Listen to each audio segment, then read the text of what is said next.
Okay, this is Mark Phillips, Office of Inspector General. Is 11:06 a.m. Wednesday, December 21st, and I am in Michelle Farris's office with Michelle Farris. Michelle, would you identify yourself for the recording? Michelle Farris. I am the Deputy Administrator for the Crime Records Service in the Law Enforcement and Support Division. And you guys had an employee by the name of Daniel Kushner, is that correct? Correct. And he was recently, I guess he left several months ago and then came back. Correct. He resigned his position earlier part of this year and sought employment when we reposted the travel position that he had left and was successfully chosen as a candidate or hired on. Do you remember why he left? To my knowledge, he was leaving to live with some family in New York, so just to spend some family time up there. So that's what I was told anyway. Okay. Was there the option of just him coming back to work? For him coming back to work Right, after he left in April? Right. If you apply for a posting and you're successful within the oral board, then yeah, you can come back to work. But So he just can't say, I changed my mind. I don't want to resign. 6 or 8 months later. No. Okay. Obviously, prior to when you're still employed with a department, you issue a resignation letter. I mean, before it's... But once you've separated... Once you separated, then... Done deal. Correct. Okay.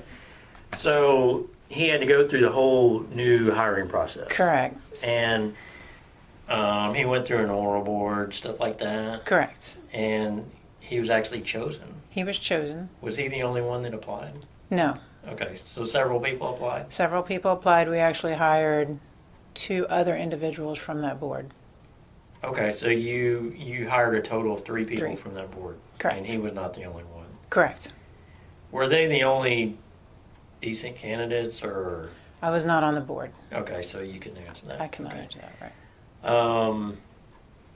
Were you happy to hear that he was coming back to work?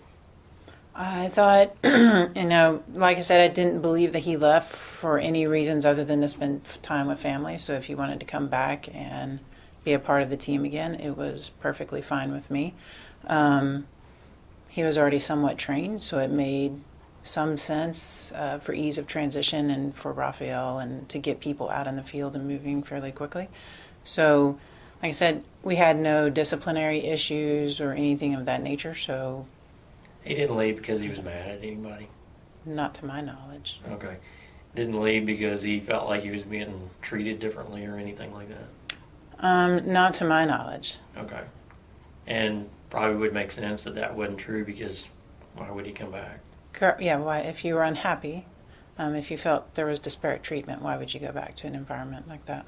And if he felt like that, could he transfer to another part of the department, do something different? If he had, as far as before he resigned, Right. he could have requested it, and we would have looked into why he felt that way, to try to understand what was going on, and then if he had wanted to transfer, I guess we could have assisted him, but we can't control whether or not another place has vacancies or what they want to do with those vacancies. Was there and so he came back to work. He came back to work, I believe, on December 1st. Mm-hmm. Did you communicate with him before that, in between the time that he resigned and his first day? I did not. Okay. So after his first day, when was your first interaction with him? On that Monday, so he attended orientation on I think the first was a Thursday, so he was with HR. I believe Friday was the 2nd, so I didn't see him until that Monday, which I believe was the 5th. Mm-hmm. So what interaction did you have with him on the 5th? He had indicated that he was not going to be here on the Tuesday, that they had just gotten the computer, all of the equipment, the computer hooked up and working, and that he had training, the typical EEO training, all of those training modules that have to be completed by new employees. like I said, he indicated his residence was still in Dallas Garland and that he would not be coming back on that Tuesday, which was the 6th. And I had told him I had no issue with him taking the training in Garland or in Dallas, but I had never approved for him to stay there. So you basically said, look, don't worry about coming back in on Tuesday. You can work, you can take the training and do what you need to do on Tuesday. Correct, because he had talked about the fact that he had wanted and had communicated a want to relocate to the Dallas Garland area and to be officed out of the regional office up there, and told me that it would be a win-win for both areas, which for areas where we do have trainers in the field, it is a benefit to both parties. Travel's much easier on the trainer, they're much closer to their areas. It makes sense for us. UCR, though, however, has not had a trainer in the field, so they don't have policies and procedures set up around that.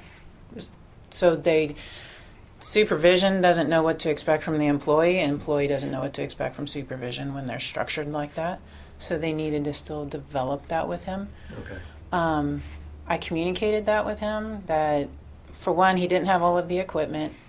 He didn't have a vehicle to travel to all of the agencies that he would be supporting in the North Texas area.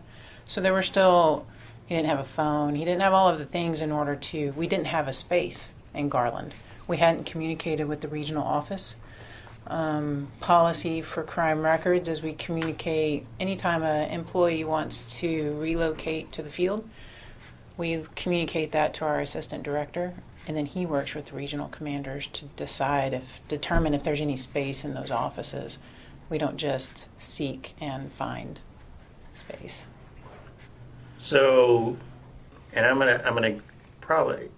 jumping ahead here, but so for him to go and find office space, not only was not according to your protocol or how you guys normally do things, but it was jumping the gun way ahead of what he needed to be doing. Correct.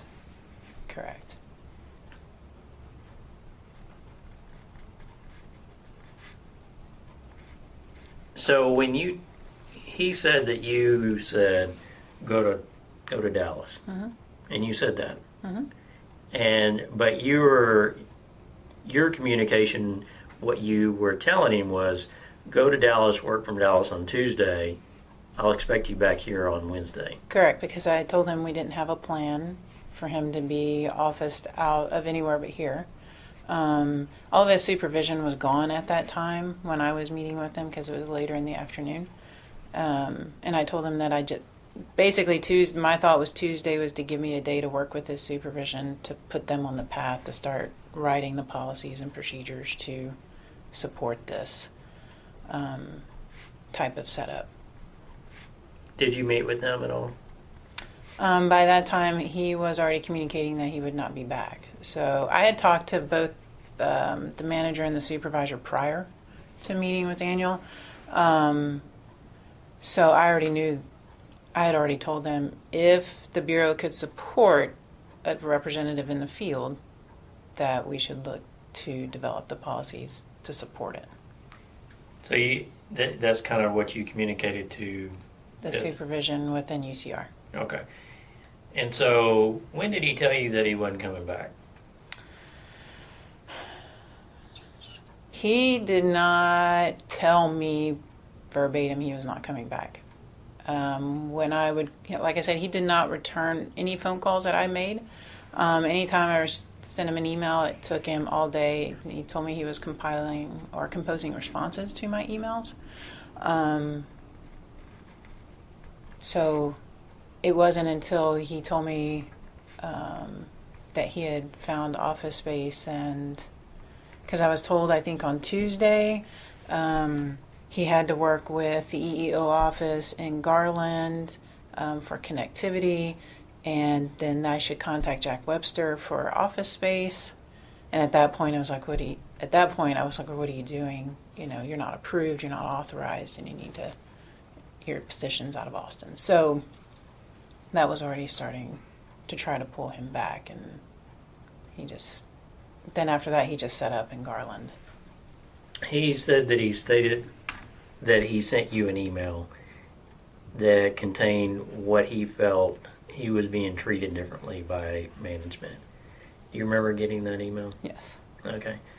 And he said that you refused to respond to the retaliation.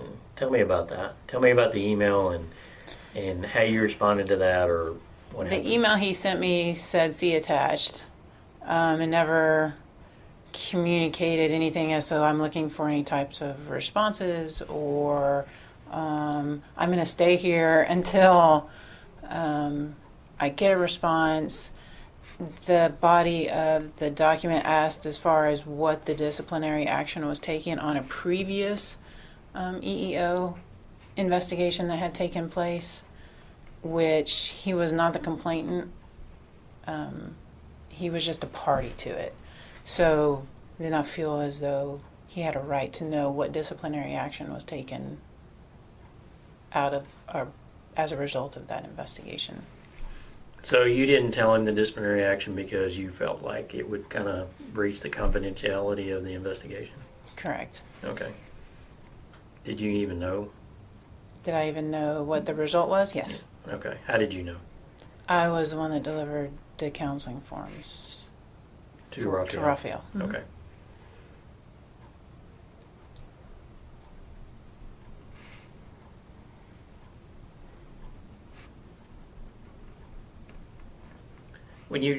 Have you disciplined employees in the past other than Raphael? Like counseling sessions or something like that? Yes. Do you tell other people? No. Why? They're not a party to whatever is going on or part of the disciplinary process. It's not Okay. for them to know. Why do you think it's common for management not to tell other employees, like tell a group, say, hey, Raphael's getting a counseling session because he said something he shouldn't have said? Why do you think that is? It is, in my opinion, it's a violation of that employee's privacy as far as what's going on with their status as an employee with the department. What was another route you believe Daniel could take to do that? If he wanted to know. I suppose he could have filed some type of open records or some type. I've not gone through HR or the EEO office or OIG in order to determine what the results of that were. But it wasn't your place. I do not feel it's my place, correct.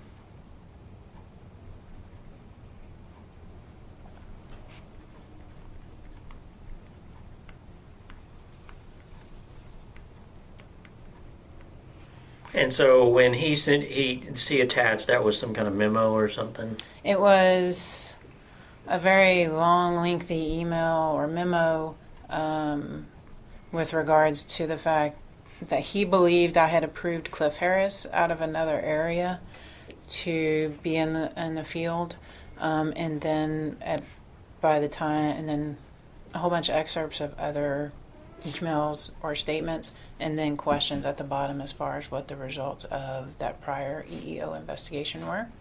And then the other attachment was a document from a former employee who is now in TDEM to OIG, Rhonda Fleming specifically, with his thoughts and opinions with regards to that prior EEO investigation.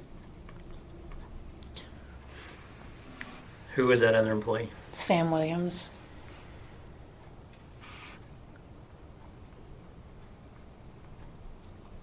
Had you ever seen that document before? No, I had not. That was the first.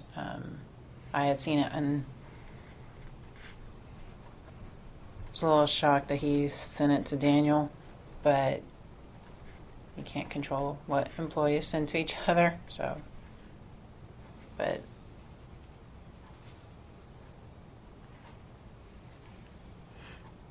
Why do you think Sam sent that to Daniel? I'm uncertain of his motivation. Sam's been gone from us for a little while now. Did he reveal in that memo details about the investigation? there was a lot of assumption. There were some assumptions within the memo on his part, based upon behavior, his observation of behavior around the office. But as far as details of the investigation, not that I remember. Like, did he say what Daniel said that instigated the investigation? Did he talk about anything that may have been confidentiality? Not that I remember, but it's been a little while since I've read it. So I remember him talking about who he thought the complainant was, then to find out who the complainant actually was, and some just assumptions on why Daniel left and based upon behavior and stuff of that nature. But I don't remember anything specific to the investigation being contained. Do you think, well, let me go back. And so how did you respond to this memo and these attachments that he sent to you? Do you remember who else he sent them to? I do not remember who else he sent them to. What was my reaction to them? Was one of them Rhonda Fleming? Do you remember that? I do not. I don't remember that. Yeah, I don't remember the distribution list. Okay. It's highly possible. I know Rhonda was the recipient of the memo from Sam. Okay. And that's right. I think that was addressed to her. Mm-hmm. Okay. So what was your response to the attachments in the email that he sent to you? To him? Yes. Did you respond to him in any way? No, other than the standard, you weren't approved and you weren't authorized To be working out of Garland. to be working out of Garland. Okay. Correct. So, did you think that email needed a response, or? I think in looking back at it now, it probably would have been better for me to have. Why? Why do you think that? To at least say I've received it. Oh, okay. Yeah. And maybe for, to come back to Austin to discuss further. But no, at the time I didn't feel like I needed to address it or respond to it, simply because it was from an investigation prior to his hiring back. And yeah, I just didn't, there was nothing that I could tell him with regards to it.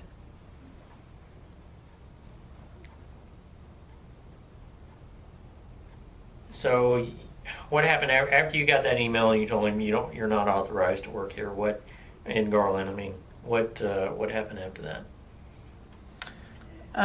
Essentially, I notified Skylar Hearn, Okay. and then Skylar got involved, and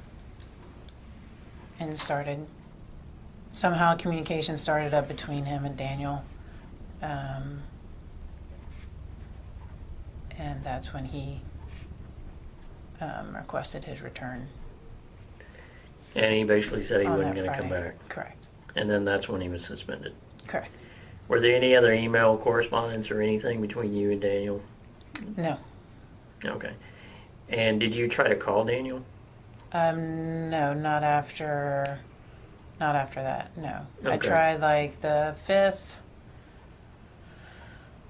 and the 6th, and maybe the day of, some periods during the day, because I was just trying to catch him.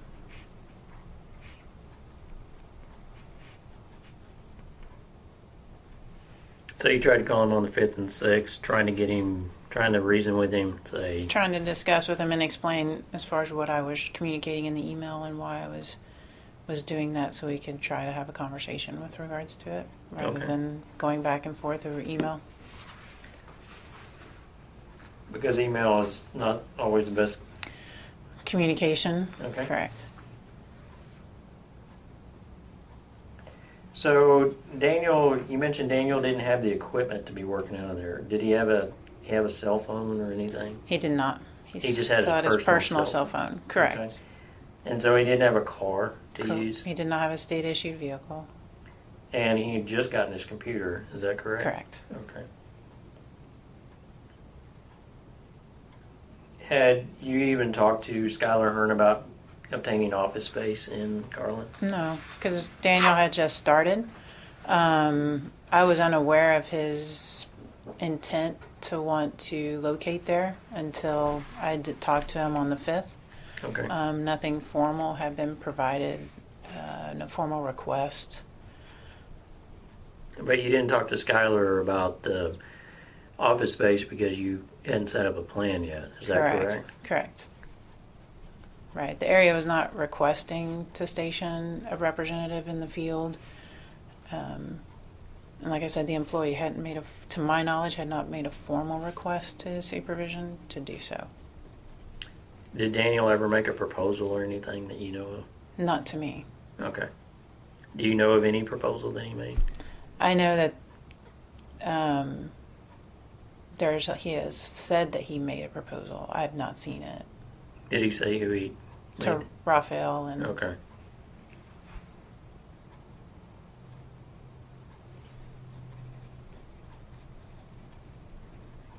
How long do you think it would take to set up a plan and get him working out in the field? the plan would not take long to get him retrained and get him up to where not only he was confident in what he was doing, but that his supervision was confident in the information he was conveying to law enforcement. It would just be basically upon the employee. Every employee is different, how fast they learn and how fast they adapt or learn new things and are able to re-communicate that in an educational setting. So once supervision, like Raphael and Earl Adams felt like he was comfortable with being in, or they were comfortable that he knew the material, what kind of material did he need to know? He had been separate, so he had been gone from the department since earlier this year until December, so the area had been undergoing some changes. The reps, the training specialists within UCR were taking on newer job duties, so he would had to have been brought up to speed with that. We're also at the end of year deadline, so just trying, it's a different process for the training specialist at this time of year. Actually, they're all concentrated here, they're all located here, and they're starting to make phone calls to try to get agencies current on their reporting compliance. So it's just, it really varies as far as we would have had to assess what he remembered and what he knew from when he was here before, and then try to assess what the gap is, and then get him trained on that, and then have him demonstrate that knowledge back to us. And is this material constantly changing, or is it always the same? It has been, so UCR is a unique area in which it's been consistently the same for a very long period of time. However, with the new legislation from last year or last session, we're now transitioning to a different way of reporting for our agencies. So what the training specialists have been doing for years and years is now changing, and they're having to learn a new way of how their agencies have to report data to us. When did all these changes started taking effect? They actually started late last year. They just started. We actually have the trainers. The new training material that they're having to go over, they've just started doing that with the local agencies. So some reps or training specialists that have been with us for several years are just now doing brand new presentations, and supervision's having to go out with them to ensure that they're communicating accurately, and we're helping them learn along the way. So this all happened while he was gone? The majority of it, yes. The transition from what the training specialists were doing to what they're doing now really ramped up in late summer, September, October timeframe.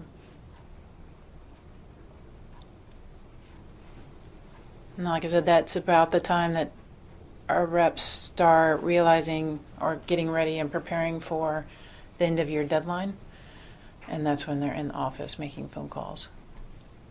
Okay. Did you retaliate against Daniel in any way? No. Okay.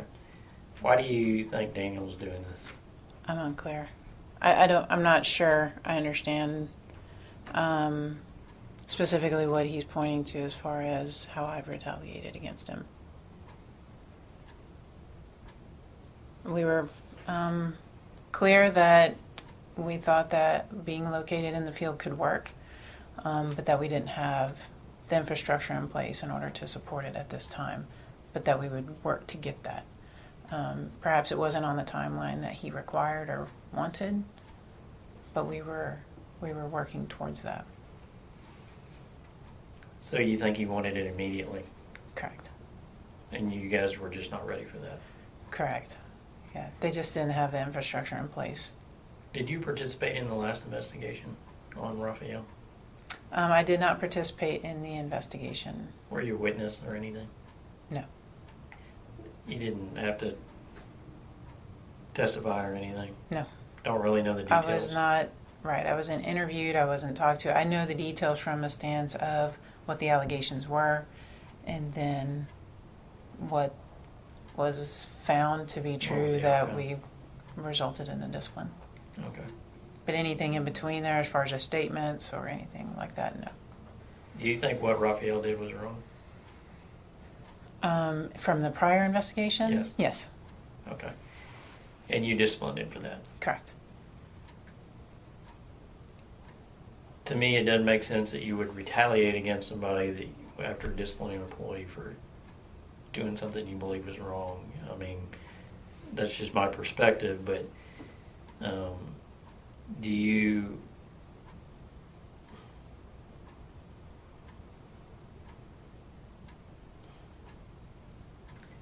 think that Daniel could perceive your actions in any way, or do you think of anything that could help me understand why Daniel would think that you would retaliate against him? Maybe friendship with Raphael or something? Were you guys friends outside of work? Or? No. It's just a supervisor business. Other than you know what's going on in people's lives, just from if they're absent or whatever's going on. So no, there's no preferential treatment or siding with someone just because I choose to do so. So no, I believe in treating everybody fairly and above board. So I'm not sure I understand what his thought process is as far as how I've retaliated against him. Or even what the claim for retaliation is. Like you said, it seems odd that we would hire an employee back that we didn't feel could be an asset to the area just to retaliate against him. And a lot of what he thinks, or what I understand him to think, that you retaliated is basically not responding to the memo, or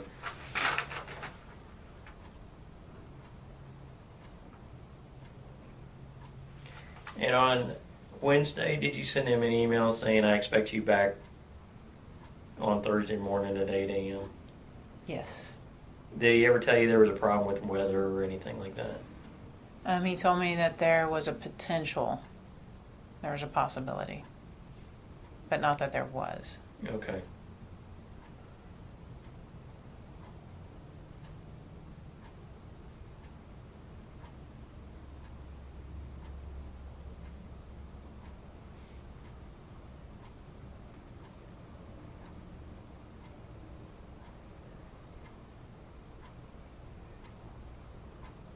What, did the EO ever contact you, or?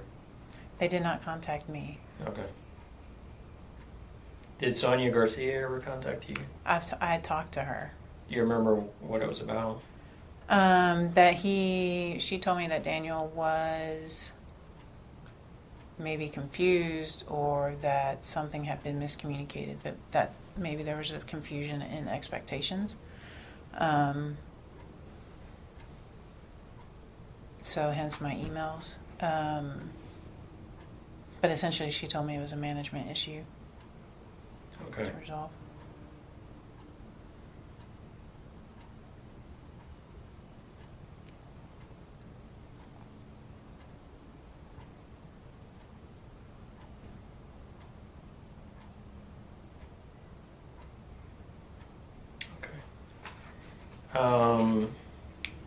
Is there anything else you can tell me to help me better understand what's going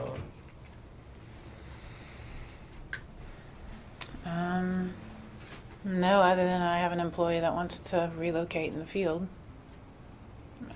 which, like I said, the area doesn't have an issue with. We just need to build the structure around it to support the employee and to support supervision. Do you think if things were to work out, do you think Daniel could come back here and somehow transition to the field and work out of the field? I don't see why not.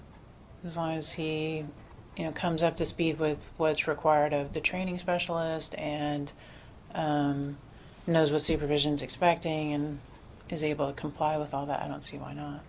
Do you have any reason to believe that Martinez would retaliate against him? No.